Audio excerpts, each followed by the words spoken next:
Olá pessoal, tudo bom? Vamos dar aqui início ao nosso trabalho de descrição especificamente. É um prazer ter de novo a atenção de vocês e vamos começar aqui o nosso trabalho específico, né? A gente já falou um pouquinho sobre a questão da equivalência textual e isso é muito importante. A equivalência textual é o primeiro passo para a gente chegar na descrição de figuras. Porque a equivalência textual, embora ela seja um pouco mais simples de ser feita, ela traz muitos dos elementos que a gente vai utilizar a partir de agora, né? A descrição de figuras, ao contrário do que muitas pessoas pensam, ela é um pouquinho mais complexa do que efetivamente a gente costuma acreditar que é. Não é simplesmente o ato de você descrever o que você está vendo, mas alguns pontos de complexidade que vão colocando ali algumas barreiras para que a gente precise pular. Para que a gente consiga pular essas barreiras de alguma forma bem satisfatória, é que a gente consiga melhorar aí o nosso processo de descrição, a gente tem que pensar qual é a trajetória da descrição. Esse é um dos primeiros elementos. A gente tem que ter uma trajetória da resolução da questão. Então a gente tem que ver exatamente qual é o caminho que o estudante faz para resolver aquela questão, para chegar no item correto daquela resposta, né? Depois a gente tem que tomar preocupação com o tamanho da descrição, porque às vezes a figura é tão complexa que o tamanho da descrição fica desproporcional ao tempo de resposta. Depois a gente tem que dar uma olhada também para quem a gente está elaborando, né? Qual é o tipo de linguagem, qual é o tipo de informação. Se for o professor da sala de aula que está elaborando essa descrição, é importante que os termos que ele utilizou em sala de aula apareçam na descrição para que o estudante possa ter essa possibilidade de recordar, né, aquilo que ele ouviu. A gente tem que também ver quais são os elementos necessários para a resposta, a gente tem que evitar os elementos desnecessários, tem que ter um sequenciamento da informação para fazer lógica a questão e tem que ter uma fidelidade ao verbo de aprendizagem e ao critério de avaliação, porque essa questão ela não pode ficar nem menos nem mais difícil do que efetivamente é a questão dos outros. Então esses são alguns cuidados preliminares que nós temos que tomar. A melhor maneira da gente ver como é que funciona isso é olhando na prática, né? Então eu selecionei aqui para nós uma questão das provas do Colégio Militar, basicamente das provas de nono ano, né? E onde a gente vai tentar ver como é que é a trajetória da resolução. Isso é muito o que a gente já viu lá na equivalência textual. A gente tem que pensar, ler e ver qual é o caminho que o estudante vai percorrer para responder essa questão, né? Quais são os elementos que ele precisa para chegar nessa resposta. Essa pergunta especificamente não tem alternativas, ela era discursiva. Então a gente está aí pensando numa questão que, independente do tipo de questão, discursiva ou objetiva, é uma questão que precisa muito ser pensada. Então vamos lá, é um texto do Armandinho, é uma tirinha, né? Essa tirinha ela vem com a seguinte emenda, com a seguinte pergunta, né? Conforme a leitura do texto 3, relendo a pergunta de Armandinho no terceiro quadrinho, é possível inferir duas pressuposições. Que pressuposições são essas? Ao comentar sua resposta, exemplifique com pelo menos um acontecimento exemplifique com pelo menos um acontecimento de que você recorde em que a solidariedade humana esteve presente. Então essa é o objetivo, isso é o que o texto está colocando. Quando a gente vai ler a charge do Amandinho, a gente vê ali a frase dele: quando tem um grande desastre todos se ajudam, então nós sabemos ser solidários, né? Por que não somos assim também sem os desastres?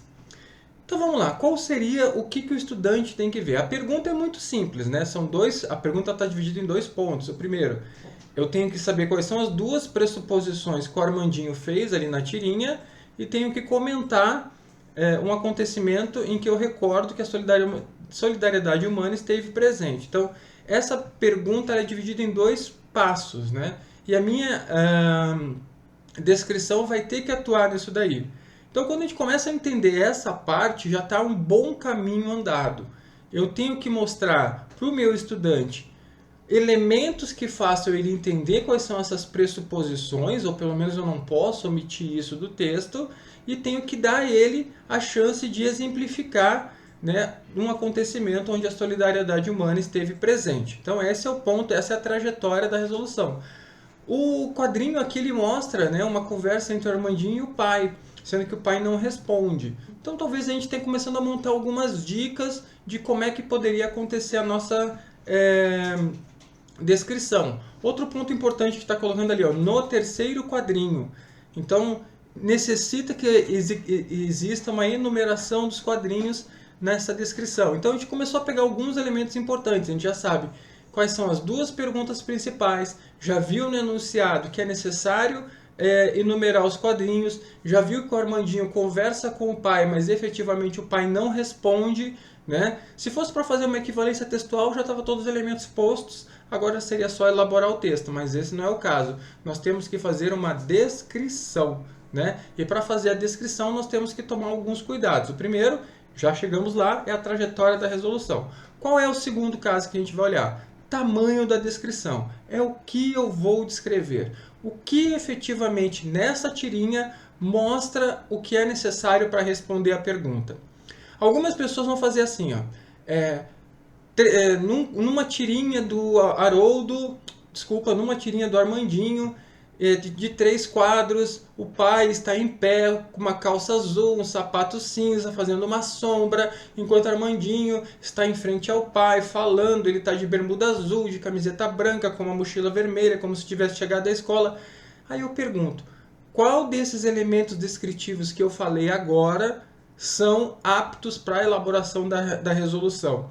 Então você não precisa ser completamente descritivo. O que você tem que dar é um cenário. Óbvio que é necessário dar um cenário do que está acontecendo na tirinha, mas não precisa de uma descrição pormenorizada. O que precisa sempre é de fornecer elementos que garantam a resposta. Então o foco nessa questão aqui não é nem o tipo de roupa, ou a calça do pai, ou o que está acontecendo no quadrinho, e sim a mensagem, a frase, a fala do Armandinho. Então se a descrição ela for no formato de um diálogo, já funcionaria. Então uma coisa muito simples, no estilo mais ou menos assim, Armandinho, vou aqui colocar para vocês de cabeça, tá? Assim, ó, Armandinho ao chegar da escola, né, fala alguns pensamentos para o pai, quadrinho 1, né? Quando tem um desastre, todos se ajudam, quadrinho 2. Então, nós sabemos ser solidários, né? Quadrinho 3. Por que não somos assim também sem os desastres? Então, uma coisa muito simples, você não precisa fazer um cenário descritivo, porque aqui a descrição da imagem não colabora com a resposta, o que colabora é a mensagem. Então vamos lá, o tamanho da descrição ele vai se dar justamente nessa peneira que você está fazendo, de qual dado é importante que esteja nessa descrição de prova. Vale a pena lembrar que a descrição da prova ela tem que ser muito sintética por conta do tempo que esse estudante tem para fazer essa questão. Já em sala de aula, pode sim fazer essa descrição mais pormenorizada, dizendo que o pai está em pé, que o Armandinho tem a altura do joelho, aproximada do joelho do pai, assim vai embora. Não tem problema. Mas lá na hora da prova, você tem que sintetizar as informações naquilo que proporciona a resposta para ganhar tempo, porque esse estudante tem tempo para responder isso daí. Depois que você pensou no tamanho da descrição, a gente tem que fazer uma sequência de informações. Em alguns lugares a sequência de informação já vem de fábrica, né? Que já está mostrando direitinho qual é a sequência, qual que é o quadrinho 1, qual é o quadrinho 2 e qual é o quadrinho 3. E mostra também, já no enunciado, que é necessário enumerar esses quadrinhos. Essa sequência de informação a gente já viu aqui há pouco, eu quero mostrar de novo para vocês. A gente viu nessa foto aí, onde eu perguntei para vocês se era um pato ou se era um coelho. Alguns disseram que era um pato, outros disseram ser um coelho. Se você olhar da esquerda para a direita, você vai ver o pato, porque ó, tá aqui o bico do pato, o olhinho, né?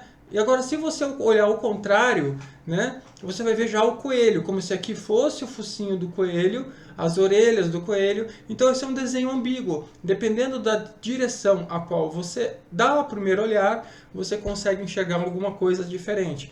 Cuidado com isso na tua descrição, isso também pode aparecer. Às vezes a sequência não é tão simples assim, do que essa que a gente está mostrando, né? Então vamos à frente. A sequência de informação nesse quadrinho já nasceu pronta, porque quando você vai ver aqui, ó, no terceiro quadrinho, então já está mostrando que a leitura é nesse sentido, né? É da esquerda para a direita, sendo que esse quadrinho, quando tem um grande desastre, é o quadrinho 1, então onde ele fala que tem que ser solidários é o quadrinho 2, onde ele fala que também poderíamos ser solidários sem o desastre, seria o quadrinho 3. Sequência de informação e referência de localização. Isso é um ponto importante também, mas aqui nesse quadrinho nem precisa usar. Não precisa dizer que o Armandinho está à direita do pai, que o pai está à esquerda do Armandinho, porque essa descrição da imagem por si só não funcionaria aqui. E aí eu coloco que seria uma sugestão de descrição. E é bem simples, ó. Em uma tirinha com 3 quadrinhos, a personagem Armandinho, ao chegar da escola, expõe que está compensando a seu pai. Quadrinho 1. Quando tem um grande desastre, todos se ajudam. Quadrinho 2. Então, nós sabemos ser solidários, né? Quadrinho 3. Por que não somos assim também nos desastres? Dá para melhorar? Dá. A gente pode colocar assim, ó. No quadrinho 1, Armandinho fala. Né? No quadrinho 2, Armandinho fala. Também dá para colocar isso. Né? Dá para colocar uma diagramação diferente para que o ledor entenda que são frases. Então, melhorias sempre podem acontecer e sempre vale a pena o cara da área estar muito presente nisso.